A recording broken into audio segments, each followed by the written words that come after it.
Ngiyabingelela kuwe Brazo, ngiphinde ngibingelele nakumlaleli olalele namhlanje iNongoma FM. Brazo, uma singake sibheke kakhulu abantu abaphumelele la emhlabeni, sibheke bonke abantu abanamagama aphezulu aba-achieve izinto ezinkulu sibahloniphayo. Uma bengake behlale phansi besichazele, bositshela ukuthi kunabantu ababethi bona abasoze balungelwe. Kunabantu, kunamagama ebabehamba phezu kwawo, kunamagama ayekade balandela, ayekade ethi wena ngoba usuka emndenini okanje, ngoba umndeni wakini engekho umuntu wake waphumelela, ucabanga ukuthi mhlawumbe wena uzophumelela yini. Wena uma ucabanga njengoba uyisidomu kangaka uzokwazi uku-achieve lento. Kunamagama akanjalo ayekade balandela, kunamagama ayekade eba-criticize, kunamagama ayekade ebanyathela, ebenza ukuthi be-give up, ngoba i-criticism ifikele ukuthi izokuphusha, ayizelanga ukuthi izokwenza uku-give up. Uma ungahlala nabo phansi bazokutshela ukuthi into eyasenza ukuthi sifike la kakhulu senziwa ukuthi kunabantu ababekade bethi ngesiphumelele sase siphusha kakhulu ukuze siprove ipoint. Hey, angathi noma ukhona ozoyizwa yini le, noma mhlawumbe izozwakala ngenye indlela. Kunabantu kwesinye isikhathi kubalekile ukuthi kube khona abantu abazothi ngeke uzuyenze lento.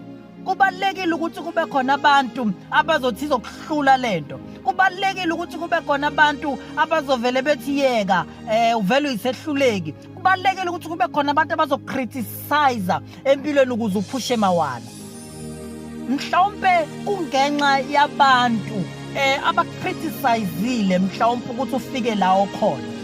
Kungenxa yabantu abakhulume kabi ukuze ufike la okhona, ukuze uachieve la lezi zinto osunazo. Asibavumele abantu abasibukela phansi. Yazi ukuthi la emhlabeni awusoze waya ndawo uma kusekhona abantu abazohlezi bethi well done.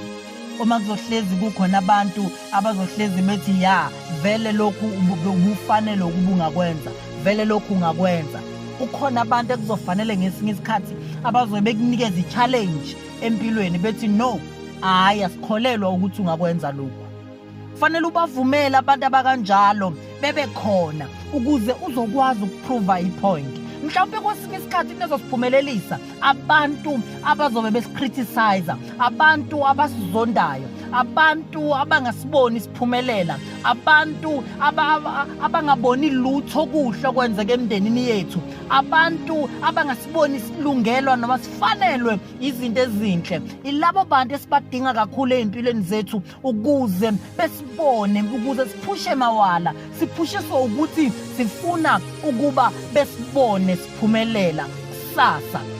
Laba bantu laba akufanele sibasuse kakhulu empilweni zethu, akufanele sibasondeze kakhulu, kodwa futhi akufanele sibasuse ngoba yibo abasinikeza amandla amaningi ukuba siqhubekele phambili. Umlaleli ebe ne-weekend enhle kakhulu, nibe nosuku oluhle namhlanje kuyi-Friday.